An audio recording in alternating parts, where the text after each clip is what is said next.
Hey guys, it's Ruby and welcome back to my YouTube channel, and today we have my dad Gareth Hughes, who is going to run through the PSG Canter Work with us.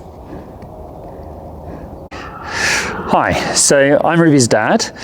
What we're going to do today on this video is we thought we would ride through some of the canter work of the Prix St. So the reason we're going to do this is Ruby has a big national competition next weekend.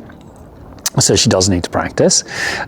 So what we will do is we will ride through the movements of the Prix St. and I thought I'd do a bit of a voiceover to explain not just the movements, but actually what we're looking for.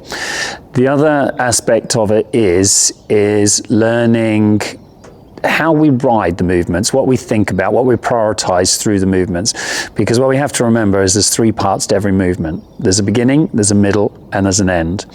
So the horse, when they have the knowledge for the movement, the middle part of the movement becomes rideable. What makes test riding easier or harder is how you start and finish the movement. Because one of the points that isn't so obvious when you're moving up through the levels is that as the movements get more difficult, which is the obvious part of moving up the levels, what you don't realize is the speed in which the movements come up.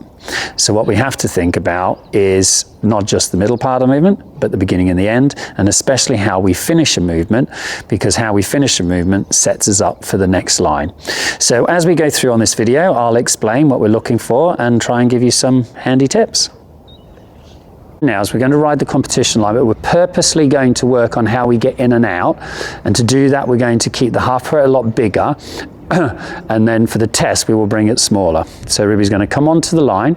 Now he rides subtle flexion, so he knows the pirouette's coming up. Right, now ride forward and go bigger. Now more canter. Now forward, bigger, a little rounder in the frame. That's it. Now bring the hip right and then out. Good. So what he does do, he doesn't automatically think that when he's going to come in, he's going to turn small. All right, so we do the change. Okay, and now we're going to do one more to the left. So again, Ruby, when you come onto the line, the subtle positioning lets Goldstrike know he's going to pirouette. Now neck a bit lower, now canter forward through the turn. So forward, neck a bit lower, forward, not fast, just forward, and then we come out. Good. So there, the beginning and the end is good. Obviously for the test, we need that line, that pirouette line a lot smaller, which we will then we will bring in for the test. Very good. Okay, let's give him a little breather. Right, so Ruby's going to pick up canter. And so the first movement in the test is a canter zigzag. Ruby, if you do a circle and just refresh your canter. And so in the zigzag, that's a half pass one way, a flying change, and a half pass back the other way. Now in our Prix St. we have to half pass from F to X, flying change at X, and then half pass from X to M and a flying change at M. So we're going to do a little easier version of this for Ruby to work on how she does the change, because how she does the change impacts your half pass. So we come in and ride forward into the half pass, and we're not going to go as far as the Prix St. line. So she has more time here to set up for the change, to do a nice change, and then forward in the half pass, and then she's going to half pass right. Now think set up for your change, so shoulder fore left, and then into the change. So what she's done there is she's giving herself time to see how she's going to set up for the movement. So we're going to do that one more time, and then what you will see is when we ride through the test, the finished movement. So forward in the half pass. Good, and now she's going to set up for a change by shoulder fore right, and then into the change, and that was wrong. So, and this is why we do the exercise. So if you noticed on that one, Goldstrike went together being the hind leg in the change, and this happens, and this is why we do the exercise. So we're going to do that one more time. And what I mean by together in the change is if you have a look when a good change happens, he does this skip behind, and what he did do there, he brought his two hind legs down together. So that tells Ruby here she's got to activate him before the change, get him a little quicker. That's it, and then forward. Good, and then set him up, and again a little quicker. Good, and then change. Very good. All right, Ruby, you can walk. So Ruby, if you go large, and then what you're going to do is do a 20-meter circle at the bottom and just refresh your canter.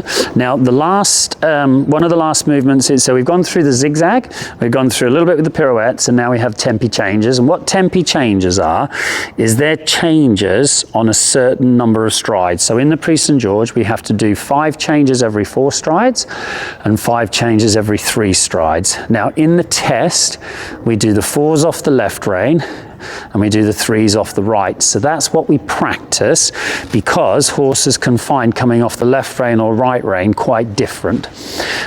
So what we're going to do is Ruby's going to come onto the line, and I'm going to counter through the changes. So we're going to go straight, and then when she starts, I'll start counting. So 1, 2, 3, 4, 2, 2, 3, 4, 3, 2, 3, 4, 4, 2, 3, 4, 5. Perfect. So we're looking for those. If you notice that every time, as I was counting, I count the number of strides, or the number of changes, should I say, and then the number of strides. So now we're going to do 3s. And we're looking for also, ideally, the 3rd change over the center line. So she's going to start. 1, 2, 3, 2, 2, 3, 3, 2, 3, 4, 2, 3, 5. Perfect. And forward. Right, do a circle, Ruby, and then again, we're just going to refresh. And what we tend to do is after each line is we just go back onto a simple line like a circle, and we just refresh the canter.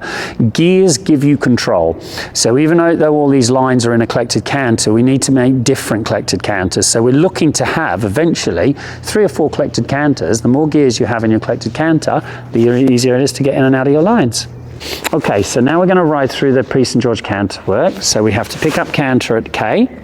So there's a whole mark for that. Now the short side, I always think about the short side is for the judge. It's the impression you want the judge to see.